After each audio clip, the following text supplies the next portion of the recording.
preguntadas, más que la parte, digamos, proximal, es la parte distal. La parte distal se pregunta mucho en médula, y como les expliqué, o bueno, cuando vean la clase el miércoles, es básicamente por la utilidad que tiene el espacio L2-L3, que habitualmente está ubicado entre este y este punto, para poder tener conductas invasivas en el paciente. ¿A qué me refiero con conductas invasivas? Me refiero a hacer funciones a ese nivel con una aguja desde fuera, solamente con reparos anatómicos. Entenderán ustedes que al ser una estructura muy delgada, o sea, un conducto muy delgado, recubierto por huesos por delante y por detrás y por varios tejidos ligamentarios, es muy difícil poder tener una adecuada imagen, quizás con una ecografía o con una tomografía. Habitualmente las columnas se estudian con resonancia, con estudios radiográficos más complejos, básicamente por la dificultad estructural de poder analizarlo, ya que es un canal muy pequeño, muy delgado. Entonces, nos es a nosotros muy útil en la práctica clínica, en la práctica diaria, en los hospitales, en las clínicas, poder tomar muestras de este líquido cefalorraquídeo que teóricamente están nadando por aquí, llenando todo el canal medular. Y también nos es muy útil saber que la médula acaba a nivel de L1, L2. A ese nivel es lo que se forma el llamado cono medular, que como pueden ver tiene la forma de un cono, ¿ya? Ese cono medular marca el fin de la estructura reconocible anatómicamente hablando de lo que es la médula. De aquí abajo sigue habiendo columna vertebral, pero ya no hay médula espinal. Lo que ven son una serie de cordones o fibras terminales que se le llama cola de caballo o caudequino. Esa zona solamente está llena de filetes nerviosos, de nervios que van continuando por el canal raquídeo y luego van saliendo en determinados puntos, a nivel del L4, L5, S1, hasta S5 y pues relacionado con oxígeno. Pero no hay estructura medular como tal, o sea, el color amarillo que ven acá representado con gráfica termina a este nivel, el nivel de L1 aproximadamente. ¿Eso qué quiere decir? Que yo puedo hacer técnicas invasivas en este punto o en este punto, que con una aguja ingresar de atrás hacia adelante para no dañar la médula, ¿no? Tomar muestras o en su defecto colocar drogas, medicamentos, como que por ejemplo anestésicos, ¿no? Cuando uno quiere hacer una anestesia regional para generar una anestesia, analgesia del territorio de L1 hacia abajo, entonces tranquilamente para las cesáreas, para las apéndices, para las hernias, para las cirugías de extremidades inferiores que no tengan una cirugía muy prolongada o que no sea tan cruenta, se puede usar tranquilamente anestesia regional. ¿Ya? Entonces los procedimientos de punción lumbar y o colocación de anestesia regional se usan o se aborda el canal raquídeo a nivel de L2 y L3. Esto de aquí se llama caudequina o cola de caballo y hay una estructura, un filete nervioso que está en la punta, en el vértice del cono y que se dirige sin salir del canal a impactarse o a insertarse en la parte distal de la aponeurosis coxígena. Ese elemento que es medial a todos los demás filetes se llama filum terminal y lo vamos a ver en la práctica y les voy a preguntar y que tienen que saber reconocerlo.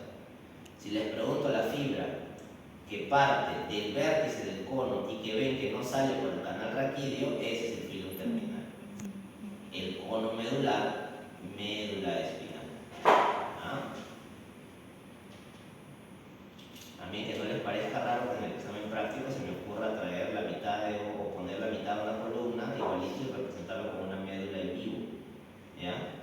Y pues marcarles por acá con una aguja y decirles qué espacio vertebral es ese, o lo marco más arriba y les pregunto si es correcto o incorrecto la punción. Ustedes tienen que más o menos ubicarse. ¿Por qué? Por el cono medular.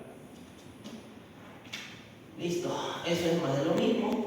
Acá es importante en esta gráfica resaltar básicamente este aumento del diámetro o robustez que tiene la médula espinal tanto a nivel cérvico-torácico y básicamente cervical, en intersección cervical y torácica y en el territorio lumbar. ¿Y esto por qué? Porque se relaciona directamente con los plexos braquiales y solares o lumbar, también se le llama, que son los plexos más importantes para el desarrollo de las ramas terminales que inervan motora y sensitivamente a las extremidades superiores y a las extremidades inferiores. Cuando los que hagan anatomía 2, aquí van a ponerse estudiar igual como hicimos plexo braquial, no es el plexo lumbar y todas las ramas y los troncos que salen, igualito que el plexo braquial, lo mismo.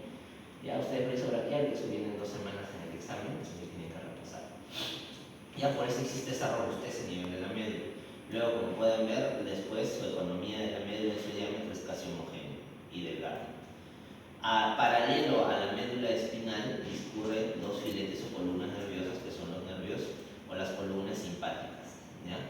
Bueno, no están muy representadas aquí. Cuando hagan tórax lo van a ver como en anatomía 2. Eso es para que puedan ver la constitución de la médula espinal en cortes transversales de diferente nivel: cervical, cervicotorácico, torácico, lumbar y sacrocoxígeno. Como pueden ver, a nivel cervicotorácico y a nivel lumbar es donde básicamente aumenta el grosor del diámetro de la médula, así también como las características de la sustancia gris. Ya ustedes saben, hasta acá hemos hablado que la sustancia gris es aquella configuración en H que se ve en corte transversal en la médula a diferente nivel. Eso es la sustancia gris. Y la sustancia gris, como ustedes ya saben, que son los cuerpos neuronales, son los somas, los axones y las dendritas, pero básicamente los axones son la sustancia blanca, todo lo que no es la H, todo eso es sustancia blanca. ¿Sí? Eso ya lo saben. Otra cosa importante que remarcar es que la médula espinal, igual que en el encéfalo, está recubierta de meninges. Y la disposición de las meninges sigue siendo la misma, muchachos. Dura madre en la parte más externa, luego aracnoides y pie madre en íntima relación con el tejido nervioso. ¿Ya? Otra cosa, la aracnoides termina de recubrirse a nivel de la emergencia de los nervios raquídeos. Eso quiere decir que no hay aracnoides recubriendo los nervios raquídeos. Los nervios raquídeos son cubiertos por otra sustancia que se llama, la sección de histología, mielina, ¿cierto? ¿Quién produce la mielina? Las células de Schwann a nivel periférico, ¿ya? Y a nivel central lo produce la microglía.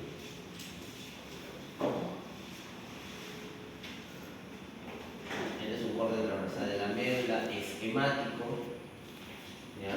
Este aquí sería un filete o nervio espinal en cualquier nivel, puede ser C4, C5, T6, L3, S1, lo que sea, ¿ya? Pero es un nervio espinal. Todos los nervios espinales tienen un nervio derecho y un nervio izquierdo, todos al mismo nivel. Si hay un nervio L1 derecho, habrá un nervio L1 izquierdo, eso siempre es así.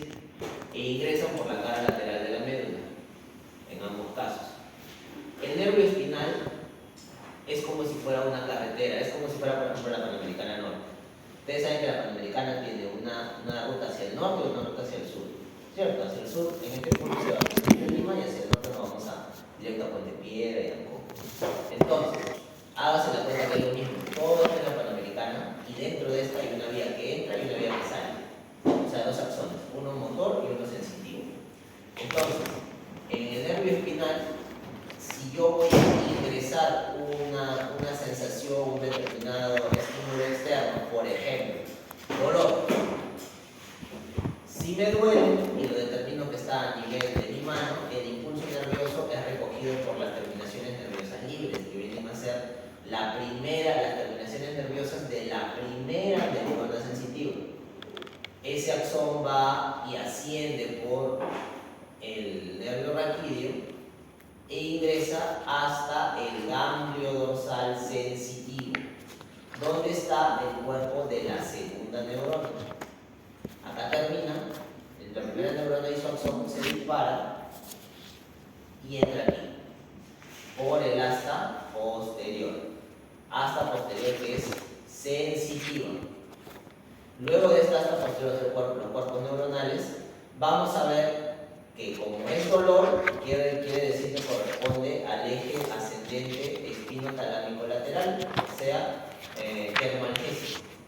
Si eso es así, el axón va a irse hacia la sustancia blanca en el cordón lateral, y de ahí va a ascender hacia la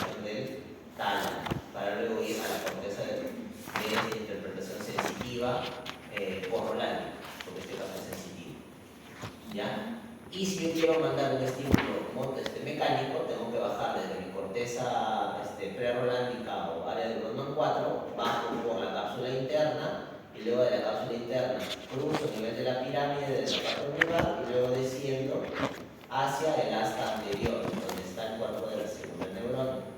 Y de ahí acá hay unas neuronas que se llaman motoneuronas, porque son neuronas motoras, y sale el estímulo por esta raíz anterior y vuelve a usar este camino del nervio espinal para ir hacia su músculo efector. ¿Eso se produce siempre? Sí, doctor, siempre se produce. En el mismo momento, a veces en el mismo momento. Puede, por ejemplo, estar llevando un estímulo de dolor a la vez que está bajando un estímulo motor para retirar el pie, por esa interpretación o estímulo de dolor externo. O puede sentirse a la vez calor y dolor, sí. O puede sentirse a la vez vibración, o presión y dolor, o calor o frío, sí, también en simultáneo. Entonces todas las vías pueden subir en simultáneo y bajar a la vez. ¿Ya?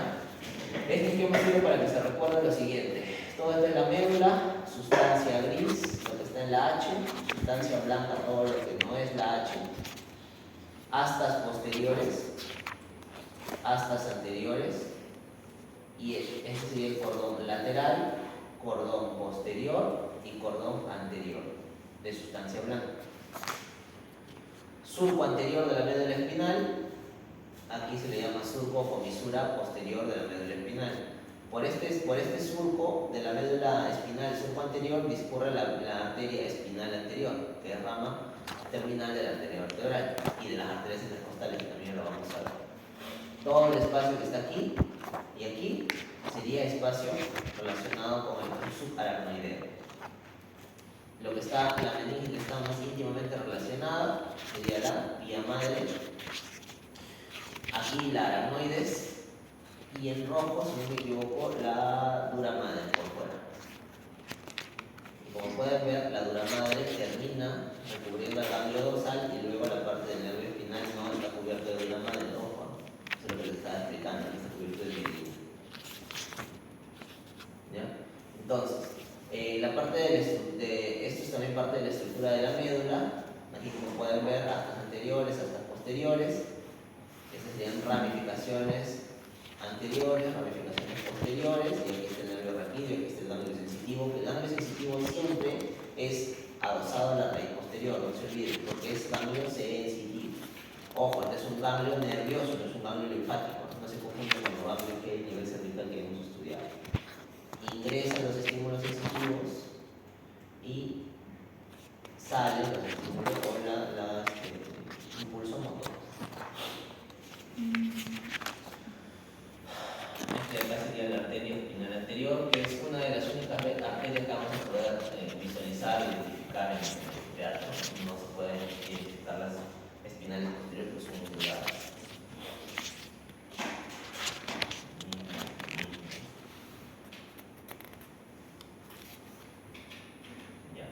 Esta es la vía sensitiva. La vía sensitiva tiene, acuérdense, 3 neuronas. Cada vía sensitiva tiene 3 neuronas. Doctor, ¿cuántas vías sensitivas hay? Depende. Si tú quieres sentir lo que es dolor y temperatura, es la vía espinotalámica lateral. Si tú quieres sentir tacto grosero, es la vía espinotalámica anterior. Y si tú quieres evaluar lo que es tacto fino, que es tacto epiclítico, es la vía espinotalámica posterior o de los cordones posteriores. Entonces, por ejemplo, en este caso vamos a hacer, a ver, ¿hacia dónde se va? Se cruza ahí. Ya. Este de aquí, este ejemplo de este músculo efector, bueno, este es un receptor. Aquí, luego, recién se cruza en el bulbo, este de aquí es de los cordones posteriores. Ahí estamos ahora. Primera neurona, estímulo externo, en este caso tacto epicrítico, o tacto fino se le llama. Luego esto ingresa, miren que está ingresando por el lado derecho del cuerpo, en este caso desde esta médula. Ingresa a las astas posteriores, ¿cierto? A los cordones posteriores, perdón. Y luego de los cordones posteriores sube del mismo lado, no se cruza, sube del mismo lado. Y acá es donde se pasa hacia el otro lado, se cruza. Pero se cruza a nivel del bulbo raquídeo. Atrás, en la cara posterior del bulbo raquídeo, hay unos núcleos o tubérculos que son los tubérculos de Golgi-Burdach. A ese nivel donde se cruza, no se cruza a nivel medular, sino se cruza a nivel vulvar. Se cruza o se decruza y luego asciende por el lado contrario, hacia el tálamo, donde está la tercera neurona, y finalmente se va al área interpretativa sensitiva. Este sería en la vía de los cordones posteriores, de Golgi-Burdach o de tracto epicrítico. ¿Ya? Mientras que esta que está acá, no, esta es lo mismo, vamos a buscar otra vez. Aquí. Estas, por ejemplo, son las que no son Golgi-Burdach, o sea, las que son espinotalámica anterior y espinotalámica lateral. La espinotalámica anterior es de lo que es el tacto grosero, ya tacto protopático, también se le llama hasta acá abajo, tacto protopático, tacto grosero. Mientras que el espinotalámico lateral es aquel que se relaciona con dolor y temperatura. ¿Ya? Entonces, vamos. Este de aquí, por ejemplo, es espinotalámico lateral. O sea, quiere decir dolor y temperatura. Termoalgésico. El estímulo está viniendo del hemicuerpo del lado, este lado es izquierdo y este lado es derecho. ¿Ya? Entonces, del lado izquierdo está viniendo el estímulo termoalgésico, ingresa por la raíz posterior, por el ganglio sensitivo, ingresa hacia la asta posterior del lado izquierdo y se cruza hacia el cordón lateral del lado derecho y asciende, ya cruzado, asciende hasta la región, pasa por el bulbo, el mesencéfalo y se va directo hacia el tálamo y luego se dispara hacia la corteza sensitiva, o sea, por la lámina, ¿cierto? 3, 2 y 1 de Brodmann. Entonces, como pueden ver, el estímulo ingresa en el hemicuerpo izquierdo, pero se interpreta en el hemisferio derecho, está cruzado. Hacemos el otro ejemplo, que es el tacto grosero. Ingresa, por ejemplo, el estímulo, igual también por el asta posterior del lado izquierdo, pero una vez que ingresa, se cruza hacia el cordón anterior del lado derecho y asciende cruzado hacia el tálamo y luego se va a la zona de interpretación del hemisferio contralateral. ¿Sí? En ambos casos, ambas sensaciones, ambos cordones ascienden cruzados en la médula, pero en la que es de Golgi-Burdach, o sea, de los cordones posteriores, miren, sube sin cruzarse, recién se cruza aquí, pero ¿dónde se está cruzando? En el bulbo raquídeo, ahí recién se cruza y se va a interpretarse al hemisferio contralateral. Entonces, en el examen se puede preguntar cuál es la vía espinotalámica que asciende sin cruzarse. Entonces, de las tres vías, la única que asciende sin cruzarse y se cruza en el tronco encefálico es esta, que es la de Golgi-Burdach, o de cordones posteriores, o la de tacto epicrítico o tacto fino. Mientras que el eje sensitivo termoalgésico y del tacto protopático suben ya cruzadas. En todos los ejemplos, el estímulo siempre viene del lado contralateral al hemisferio que va a interpretar. Es decir, si el estímulo es derecho, el cerebro que interpreta es el cerebro izquierdo. Igual aquí, en este caso el estímulo es izquierdo, el cerebro que interpreta es el cerebro del lado derecho. La idea de estudiar estos haces sensitivos es que ustedes sepan a qué nivel se cruza. Si se cruza a nivel de la médula o se cruza a nivel del tronco encefálico.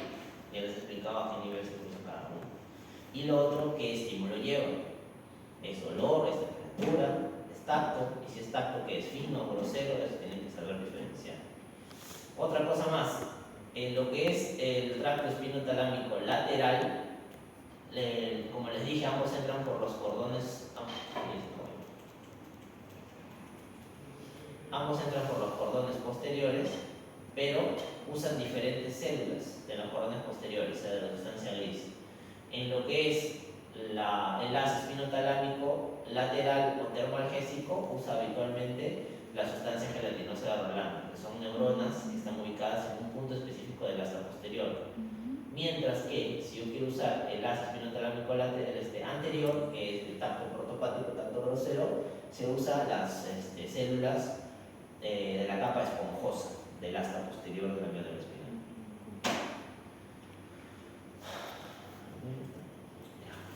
Lo mismo. Sustancia gris, astas posteriores, astas anteriores. Este puntito del medio se llama conducto del epéndimo. Es un pequeño orificio.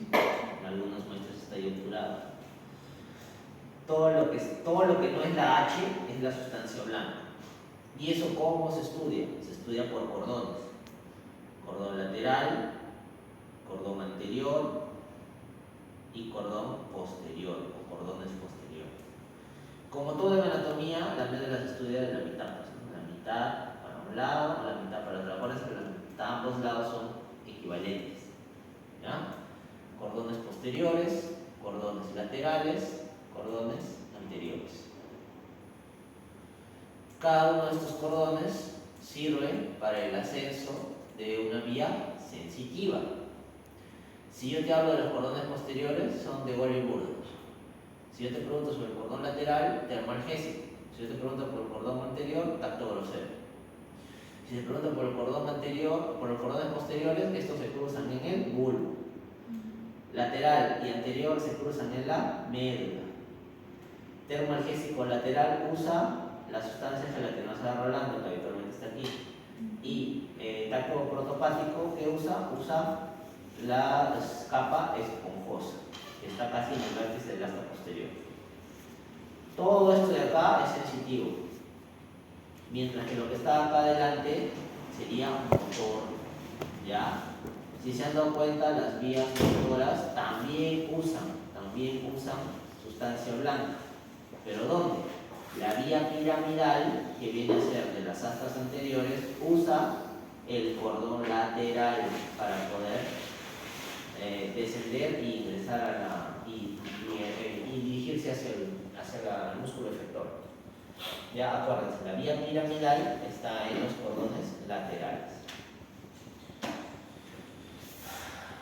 ¿Qué es esto que está acá? Acá en este caso la primera neurona viene desde la corteza cerebral motora primaria. Desciende por la cápsula interna, baja hasta el territorio del bulbo y se cruza, miren. La orden vino del hemisferio del lado izquierdo y se cruza hacia el lado de la médula derecha para hacer efecto en el músculo que está en mi cuerpo del lado derecho, a pesar que el estímulo viene del otro lado. ¿Dónde se cruza? Se cruza igual a nivel del bulbo, pero por delante, en lo que son las pirámides que están en la cara anterior del bulbo raquídeo. Cuando desciende por el cordón lateral de la médula. ¿Sí? Ese se llama el haz.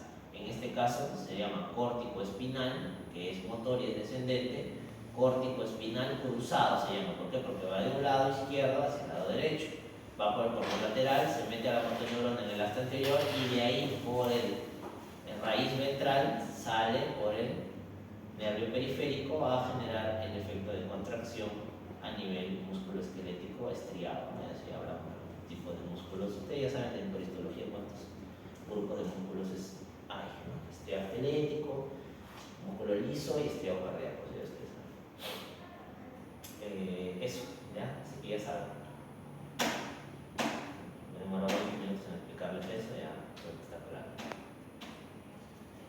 Y esto es el resumen, porque esto les puedo pintar en la práctica, o les puedo señalar con un alfiler. Voy a tener médulas cortadas en transversal, les marco aquí, o aquí, o aquí, o aquí, o aquí, o aquí, o aquí, o aquí. Ustedes me tienen que decir cosas. ¿Qué haces si este de acá es de los cordones posteriores, que ustedes saben que es de Golgi-Burdach?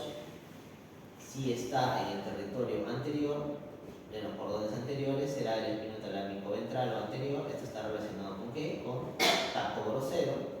Y si te marco aquí, será espinotalámico lateral, termoalgésico, ¿cierto? Dolor interferente. ¿Cuál es el que faltaba mencionar? Este de aquí, grande, que es el tracto lateral córtico espinal. Este tracto córtico espinal que está en donde, en el cordón lateral, es este de acá. Este de aquí, que te decía de la vía motora. Yo te explicaba que cuando bajaba, se cruzaba y luego bajaba por la sustancia sustancia blanca se metía en la motoneurona de la anterior y luego salía el núcleo. Ese descenso está en el cordón lateral. Pulsado ya. Y acá está el cordón lateral. Todo esto es el cordón lateral. Todo esto que está aquí. Cordón posterior y cordón anterior. El espacio que deja el cordón anterior y lateral se llama sustancia comunicante o espacio comunicante de Lissauer.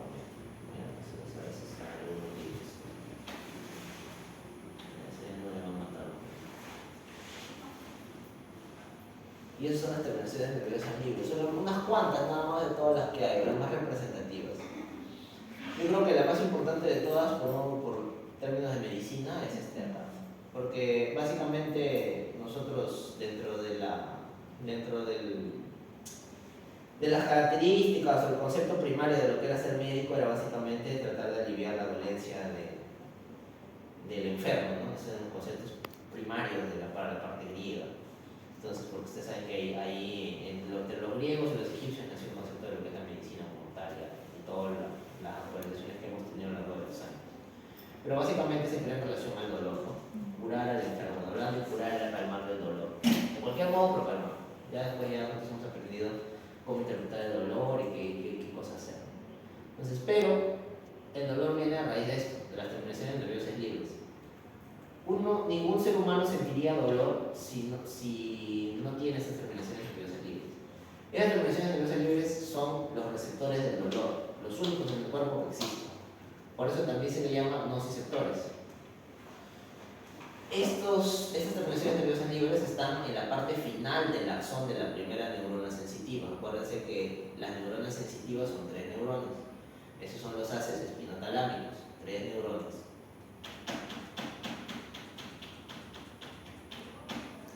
Tres neuronas. 1, 2, 3. Estamos hablando de esta de acá. Este puntito, que es algo esquemático, se divide en todas estas y más, que son como 7 terminaciones nerviosas distintas. No solamente las 5 más representativas y las 5 que se les va a preguntar, para que yo lo ponga.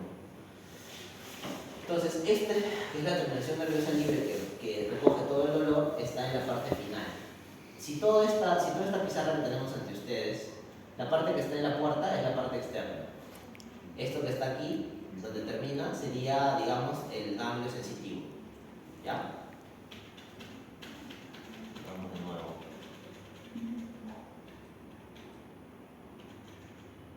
Ya. Toda la pizarra sería de aquí hasta aquí, solo este pedacito, del lado posterior, solo este pedazo, ¿ya? Entonces, la parte del nervio, el ganglio sensitivo estaría aquí, en este extremo de la pizarra, y en la puerta está el estímulo de dolor. Vamos a decir que sea un clavo, un golpe. Entonces, acá está el axón, acá está la terminación nerviosa libre, aquí en todo este borde de la pizarra, esperando que lo estimule el dolor. Lo estimula, ya. Avanza la información a través de una despolarización de membrana. Ustedes saben que entre cierto espacio del axón, la mielina va generando englobaciones que van atrapando el axón para cubrir y protegerlo del medio externo, que se llaman modos de Rambier, seguro que ustedes ya lo saben, los que son de histología. Entonces la información salta así, ¿cierto? Cada módulo de Rambier avanza y termina aquí. Aquí se encuentra con su soma neuronal. O sea, acá está todo esto es la terminación nerviosa libre, todo esto es el axón, y aquí estaría su cuerpo neuronal de la primera neurona. ¿Que cuál sería? ¿Dónde estaría ubicado el cuerpo de la primera neurona? En el ganglio que habíamos comentado. Aquí está el cuerpo. Y de ahí se dispara el otro axón hacia el asta posterior. Entonces, para que eso suceda se necesita eso. Y esto discrimina específicamente que sea el dolor. Lo mismo ejemplo se puede hacer con este, que son discos de Merkel, que se encargan de otro tipo de estímulo. Meissner, que es otro tipo de estímulo. Pacini, que es otro, y tipo receptor, que es otro. Así también hay Strauss y hay otros más. En lo que es la parte de terminación nerviosa libre corresponde a qué hace espino talámico. Al espino talámico lateral, dolor y temperatura. ¿De acuerdo? ¿Ya? Dolor, terminaciones nerviosas libres. Por ejemplo, aquí, si estuviera el de Ruffini, diría que es calor. También pertenece a la vía espinotalámica lateral. Si dijera que es Strauss, también pertenece a la espinotalámica lateral, que es dolor y temperatura. Esas sensaciones van por esa vía ascendente sensitiva que está en el cordón lateral. ¿Ya? Otra explicación más.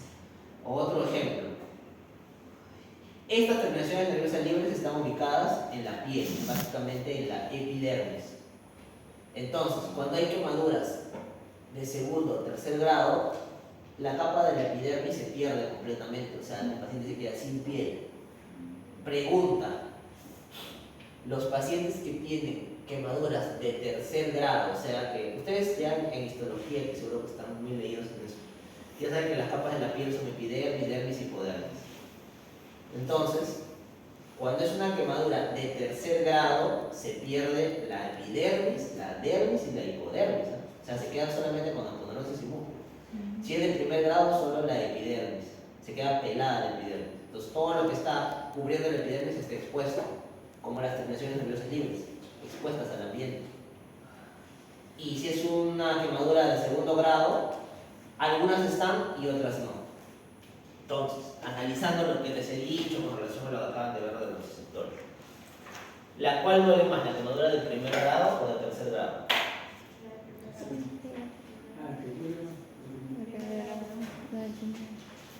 Y está bien que lo piensen, está bien que se confundan en este momento. Las quemaduras de tercer grado son más aparatosas y no duelen. ¿Por qué no duelen? Correcto, bien entendido. Esas terminaciones nerviosas no están, las libres. ¿Por qué? Porque esas son las que llevan el dolor. Si han sido quemadas completamente, la célula muerta totalmente. Entonces, por eso no hay dolor. Tú ves al paciente clínicamente con una quemadura aparatosa, profunda, brutal, pero el paciente no le duele absolutamente nada. En cambio, las quemaduras de primer grado duelen un montón. Quemaduras solares, por ejemplo, cuando van a la playa, ¿eso no duele? ¿Y acaso han perdido la intensidad de la piel? La piel está completa, solo está lacerada la epidermis. Pero al lacerarse la epidermis, todas las terminaciones nerviosas libres, hágase la idea que son un montón de vellitos que están ahí sueltos en toda la piel que está lastimada. Por eso te duele el tacto. Y es un dolor mucho más agresivo y más marcado. ¿Sí? Esos pacientes de quemaduras de tercer grado mueren deshidratados. ¿Por qué? Porque todo el volumen de líquido que debería estar contenido gracias al tejido epidérmico que tenemos no existe. Entonces se pierde por difusión. El agua corporal se evapora. ¿Cuánto es el porcentaje de agua que tenemos en el cuerpo humano? 60%. ¿Cuánto? 68, bien cerca.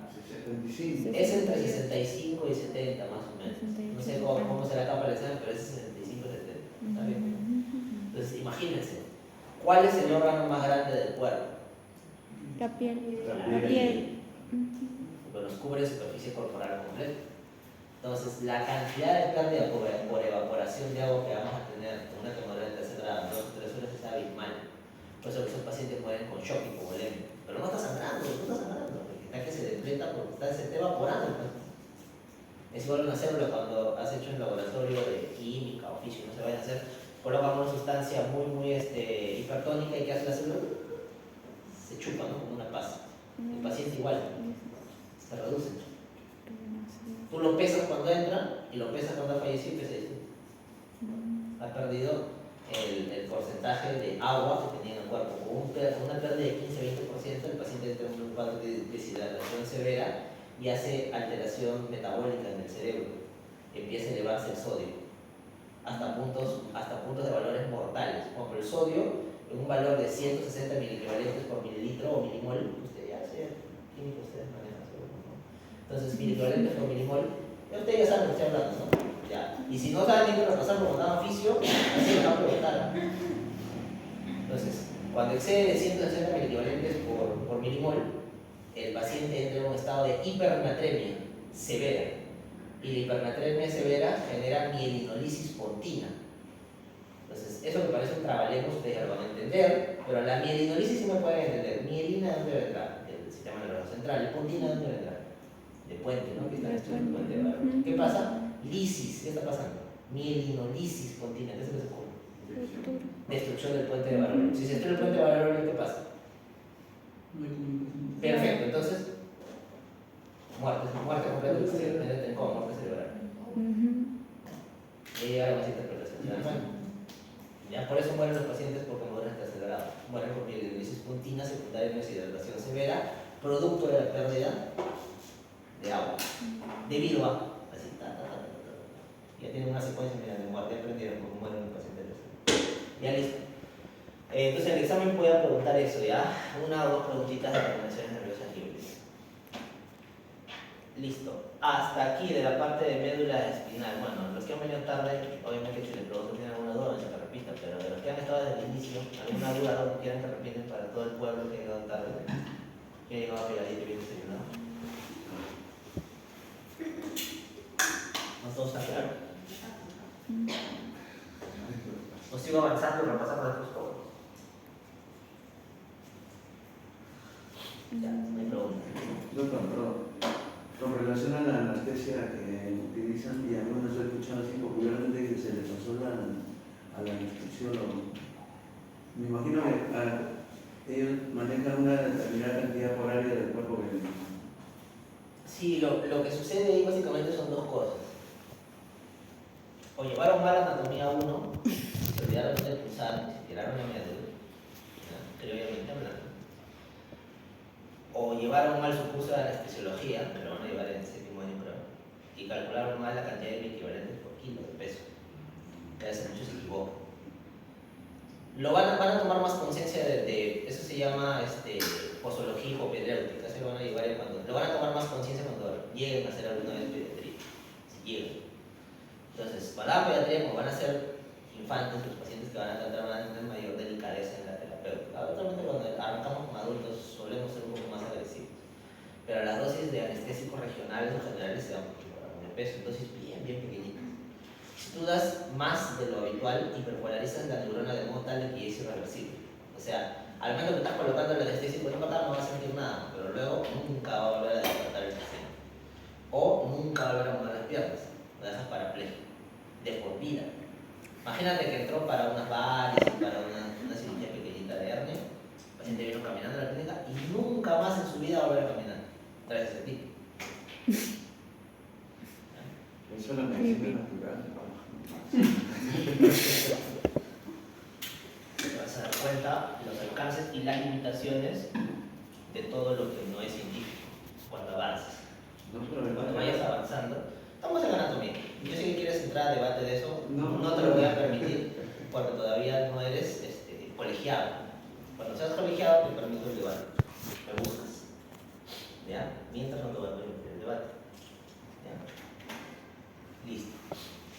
Entonces, en lo que es la parte de... ¿Algo más en relación a medio, chicos? ¿Algo más? Ya, entonces, con lo que es vascularización arterial de dura madre, en lo que es irrigación del encéfalo, también, cosas muy puntuales, muchachos. Primero, si les preguntan sobre irrigación de la dura madre, respuesta, arteria meningia media, no hay pierde. Ya ustedes saben que la arteria meningia media asciende por el agujero redondo menor. Y es rama de la Carotina Uy, inter... jalada. Maxilar. Está renovado, está renovado. Te asiente el frío, tierra. Ya, listo, perfecto. En relación a las ramas terminales de una y otra arteria, ¿cuáles son las dos arterias principales que forman el polígono de Willis? La arteria basilar y la carótida interna. Esas son las dos que forman el polígono de Willis. Estas te van a dar ramas terminales. La basilar te va a dar la cerebral posterior y nada más. Y la carótida interna te va a dar la comunicante posterior, la cerebral media y la cerebral anterior. Ojo, ¿ah? ¿Qué arteria me falta para terminar mi polígono? La comunicante anterior. Pero la comunicante anterior no es rama de la carótida interna, es rama de la cerebral anterior, de una y otra cerebral. Es un puente. No te vayas a hacer caer yo en la pregunta. La comunicante anterior no es rama de la carótida interna, es rama de la cerebral anterior. Así que no es rama terminal de la carótida interna. De las arterias que conforman el polígono de Willis, las únicas que no corresponden directamente a la carótida interna son la comunicante anterior y la cerebral posterior. ¿Está bien? Facilito, ¿eh? La cerebral posterior se forma a través de la basilar y la basilar a su vez se transforma de dos arterias que son las arterias vertebrales. Las arterias vertebrales son aquellas que vienen subiendo o paralelas a las vértebras cervicales, que son ramas. La vertebral es arteria, es una arteria terminal de la yugular.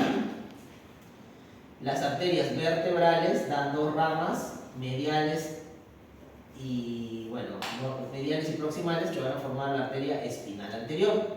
Esta espinal anterior va a dar en relación a la médula espinal en toda su cara anterior. La arteria vertebral va a dar dos ramas. Va a dar una rama lateral y otra terminal. La terminal ascendente va a formar el tronco labial con la otra rama de la otra vertebral, y una antes o un poco antes de convertirse en la basilar va a dar una rama lateral a cada lado, que es la cerebelosa posterior inferior. Esa es la pica. Ustedes en sus libros de la pica, ¿ya? Algo importante que tienen que saber es que en el cerebelo, la irrigación de la cara inferior del cerebelo es dada por dos arterias, la pica y la aica, facilito. Mientras que la cara superior del cerebelo solamente va a ser por una sola rama, que es la cerebelosa superior. La aica y la cerebelosa superior son de la basilar. Miren, ¿dónde está la aica? Aquí está la aica. Cerebelosa anterior inferior. Ojo, miren, ambas son inferiores, inferior e inferior, si no es anterior y posterior, pero ambas son inferiores. Estas dos le dan circulación a la cara inferior del cerebelo y esta a la cara superior. Esta pica es rama de la vertebral. La aica y la cerebelosa superior son rama de la basilar. Confundo. Y una vez que la basilar da sus dos ramas terminales, que es la cerebral posterior de cada lado, esta cerebral posterior participa en una cantidad muy mínima, pero para fines de este curso no irriga el cerebelo. Les estoy hablando así porque el examen ya está hecho. La cerebral posterior no irriga el cerebelo, irriga al lóbulo posterior del cerebro. ¿Quién es? El occipital, la parte distal del temporal, por la parte de abajo. El giro lingual, el giro perihipocampal, por ahí también da un poco de irrigación. Pero en líneas generales no irriga el cerebelo. Los que irrigan el cerebelo están de la basilar para abajo. ¿Está bien? Perfecto. La carótida interna, que es esta, da su arteria oftálmica y da tres ramas terminales. La comunicante posterior, que comunica la cerebral posterior con la cerebral media, o en este caso la carótida interna. La cerebral media, que va a irrigar todo lo que es el territorio del lóbulo temporal, y hacia adelante y hacia arriba, y dando una curva a nivel de la rodilla del cuerpo calloso, la cerebral anterior de cada lado. Estas cerebrales anteriores se comunican por una arteria rama de estas mismas, que es la comunicante anterior. De estas tres arterias, cerebral anterior, cerebral media y cerebral posterior, la más importante de todas, por la cantidad de territorio cerebral que está a su cargo, es la cerebral anterior. Cuando tú tienes una lesión en la cerebral anterior, muy probablemente tu paciente va a requerir ventilador mecánico o alguna maniobra invasiva más severa. Su nivel de Glasgow, que es el nivel de estado de conciencia de la persona, va a caer súbitamente. ¿Ya? Por eso va a necesitar a veces que lo intubes, meterlo a ventilador mecánico, someterlo a drogas vasoactivas. Es más aparatoso el cuadro. Cuando tienes compromiso de la cerebral media, habitualmente es un defecto motor y sensitivo, que puede ser del mismo lado o contralateral. Ejemplo, el paciente puede tener una monoparesia de miembro inferior o puede tener una monoparesia de miembro superior. Paresia y plejía. Diferencia entre plejía y paresia. Paresia es disminución de la fuerza. Plejía es ausencia de movilidad. Pléjico. Totalmente. Con mi brazo, ¿no? Una plejía sería así. Una paresia sería, levanto un poquito, le ayudo, está débil. Y el tono normal es esto, pues, ¿no? Esto que estoy haciendo, ustedes también pueden hacer. Es una paresia de que hay dificultad o debilidad de movimiento. Una plejía es que está totalmente perdido en la extremidad. Tanto es así que si tú le buscas algún reflejo no va a tener, está arreflecto. ¿Ya? Pero habitualmente son monoparesias o pueden ser hemiplejías, pero no comprometen la vida del paciente, porque estas no están relacionadas directamente con mucha cantidad de encéfalo, sino básicamente están relacionadas con la parte motora y con algunas partes de los ganglios basales, pero en línea general no mucho. Y la cerebral posterior básicamente con lo que es la parte de la agudeza visual. O sea, si hay un paciente con ACV y desarrolla pérdida súbita de la visión, ese es cerebral posterior, que tampoco es aparatoso.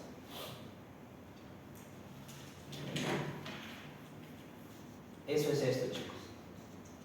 En color celeste o turquesa para ustedes representaba la cerebral anterior, en rojo la cerebral media y en amarillo la cerebral posterior. Noten ustedes que en la cerebral media está tomando casi toda la irrigación del lóbulo temporal y parte del lóbulo frontal y parietal. Pero, digamos, lo más resaltante de la irrigación del lóbulo temporal, aparte de que está en relación, como ven, este sería la cesura de Rolando, ¿no? Sería de acá, por Rolando, sería que esta parte de acá, que sería lo sensitivo y esto lo motor, lo afecta parcialmente, pero hay algo más, esta porción de acá. ¿Cómo se llama esta porción?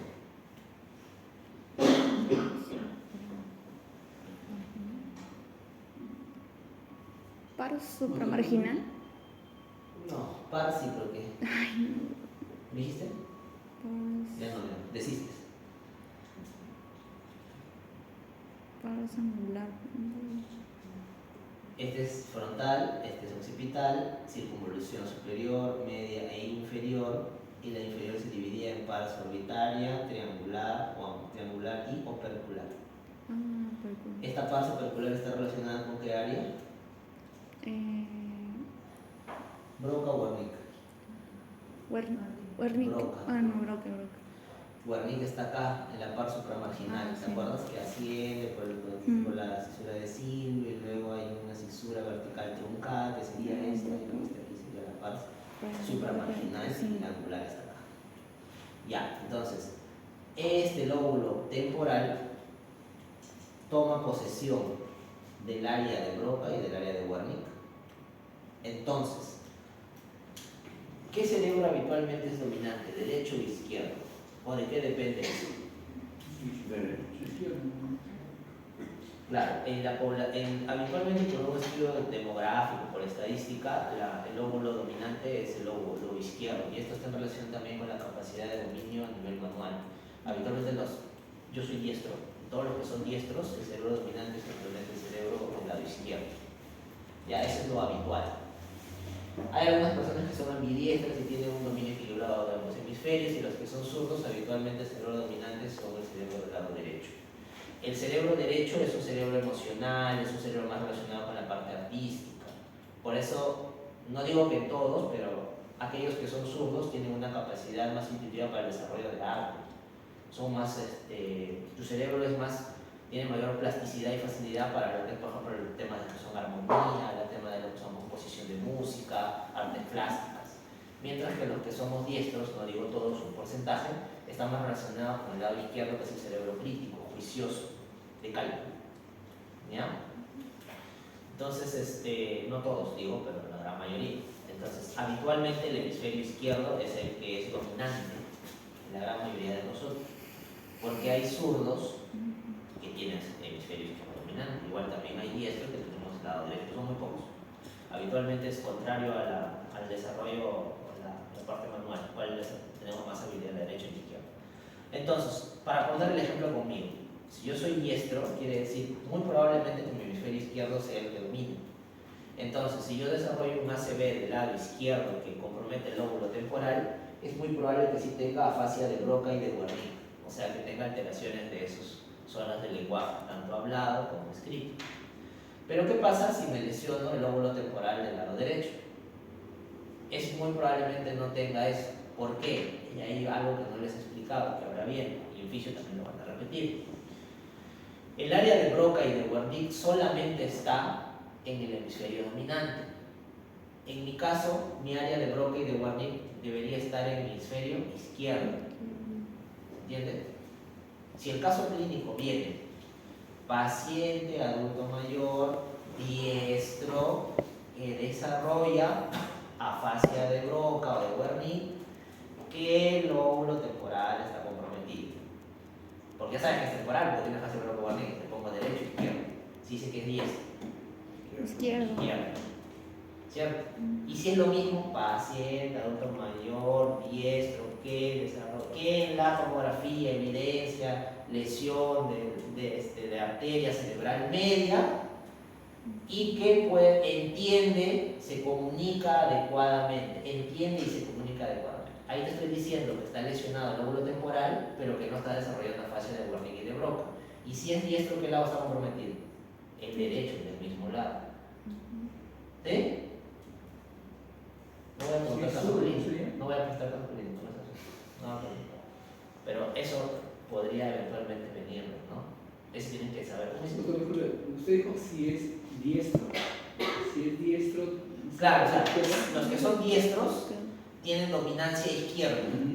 Y es en esa zona de dominancia donde está Wernicke y Broca, no en el lado derecho. En el caso mío, teóricamente, porque no estudio mi cerebro, funcionalmente no lo estudio, nunca he hecho una toma con una TEP, que es tomografía por emisión de positrones.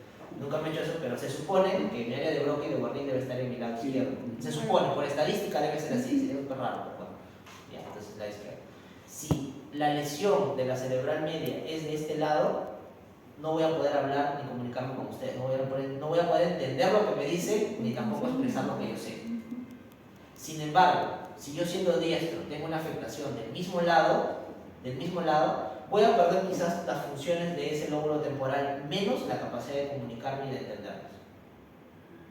No está afectado el área de Broca ni tampoco el área de Wernicke, Claro, que porque solamente está en el área del cerebro dominante. Eso es importante que entiendan. Porque, por ejemplo, aparte de Broca y de Wernicke, otra cosa también estaría afectada. La parte motora del lado contralateral, ¿cierto? ¿Cierto? Por ejemplo, si fuera mi caso y está afectado mi lado izquierdo, y ya sé que tengo afasia de Broca y de Wernicke, también no voy a tener capacidad de tocar mover mi brazo derecho. Voy a estar así y no te voy a poder entender, ¿cierto? Pero si fuera el lado derecho, voy a poder hablar contigo, hola, ¿cómo estás? Mi brazo sigue igual. ¿Se entendió? ¿Sí? En el caso del color verde, ¿se entiende que el occipital, temporal y el verde? Ah, perdón, este acá. Ajá. Este es el anterior, la cerebral anterior. No, pero ¿qué lóbulos estaría comprometiendo? ¿Estaría comprometiendo el temporal? Parietal. Parietal. Ah, ya. Sí, y lo que es el lóbulo o la circunvolución del cíngulo. Del límbico. O límbico, sí. Lóbulo límbico también se le llama. ¿Sí? El frontal es el más aparatoso. Ahora, otra cosa importante, miren, y esto ya no viene en el examen, pero para que aprendan a discriminar, solo lo voy a hacer muy sencillo. ¿Se acuerdan cuando hablamos de sustancia blanca y configuración interna del cerebro? Hablamos de la cápsula interna, ¿cierto? Y yo les dije que había un brazo anterior, una rodilla y un brazo posterior. Y si se acuerdan, había la distribución cara, dedos, tronco, brazo, ¿no? Yo les decía, si se afecta el brazo anterior es esto, el brazo... ¿Se acuerdan del homúnculo de Penfield, ese animalito? Ese monstruito que había así, grande, deforme. Ya, ese homúnculo está acá pues, representado en toda esta parte de aquí. Pero no solamente aquí, muchachos, sino también en la parte interna, digamos hasta aquí. ¿Sí? Porque es la continuación por la vista medial, ¿cierto? Entonces, si ustedes se dan cuenta, si afecto el lóbulo, la cerebral anterior, va a haber solamente un pedacito del componente motor de mi cuerpo que va a estar, motor y sensitivo que va a estar afectado, y el resto no. ¿Sí? O viceversa, va a haber un gran componente de afectación en mi cuerpo, sensitivo o motora, si es la cerebral media, y mínimo si es la cerebral anterior. Pero sí la hay. El detalle de ustedes es que sepan. Ya se están mareando, lo pilla con tu carita.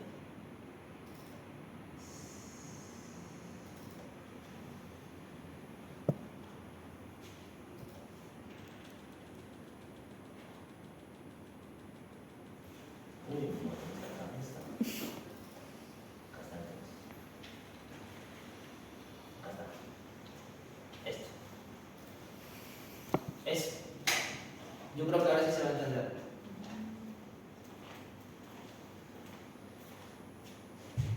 Motor, sensitivo, ¿cierto? Sí. Sensitivo, motor. Ujú. Esta parte, ¿a qué arteria le pertenece?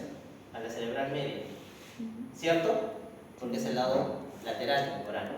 Y este de aquí, de la cerebral anterior. Anterior. Se dan cuenta que si se afecta la cerebral anterior en la parte sensitiva, miren, se come casi todo el cuerpo, miren. Pero no la parte de la cara y las manos. En cambio, si fuera al revés, la parte temporal, cara, manos, dedos, pero todo lo demás se mantiene normal. Igual en la parte sensitiva, y en la parte motora es un poquito distinto. ¿Por qué? Porque habitualmente el componente casi siempre es de la pierna. Si es cerebral anterior. Ejemplo, si hay una lesión de la arteria cerebral anterior en la parte motora, ¿qué estaría comprometido probablemente? La pierna, la extremidad inferior o la extremidad superior. La inferior, ¿no? Probablemente, ¿cierto? Y la superior no. Y si fuera al revés y está comprometida la cerebral media, o sea, la del lóbulo temporal, probablemente tenga algún compromiso en la cara, alguna Sensorial. dificultad facial, ¿no? Una parálisis facial central, Sensitivo. pero probablemente todo mi demás cuerpo estaría normal. ¿Se entendió? Perfecto, esa es neurología. Y la posterior solamente la visual, ¿no? Ajá, por eso hace rato hablaba de lo que es cerebral posterior, básicamente ceguera cortical o ceguera central. ¿Sí? Es una pérdida súbita de la capacidad visual, no relacionada con nada realmente. Normalmente cuando hay una pérdida, la pérdida de la agudeza visual es progresiva, casi en la mayoría de enfermedades. Solamente es súbita cuando hay un traumatismo o cuando hay un desprendimiento de retina, que hace unas clases atrás habíamos hablado de eso. Doctor, pero acá en la media, ¿dónde? En la media veo. Este es cerebral medio. Perdón, cerebral medio. Ajá. Ahí está otra. Ajá. Solamente la parte muscular. Y Ah, sí, me refiero a lo orbicular nada más. Ah, No me estoy refiriendo a la parte de los movimientos así de los ojos, físicos también algunos, pero aparte que es la parte motora. y la parte sensitiva acá. Ajá, sí. Ajá. Sensitivo sensorial. Claro, sensitiva sería la conjuntiva. Dice, ya. ¿Sí? Ya, por eso era importante que entendieran sensitivo, sensorial, motor, vegetativo. Ya, bueno, siquiera ya estoy algo contento de que ya siquiera saben. Si hay un ACV y hay una parálisis de brazos, piernas, ya puede, incluso ustedes ya anatómicamente pueden decir probablemente esté afectado tal lugar. Y si le preguntas cómo te llamas y no te responde, ya, fase de Broca, tu cerebro dominante. Entonces revisas o le preguntas a alguien con qué mano escribe, pero lo conoces, no sé cómo lo a qué se duerme el pez. Déjame, está buena la fiesta. Invitando a pasar la voz. Listo, muchachos, ya, más de lo mismo. Y ahí está. Ese es el polígono de Willis. Arterias vertebrales, basilar, este sería la pica. A ver, no, miento. Este es la pica, nace de la vertebral. Sí.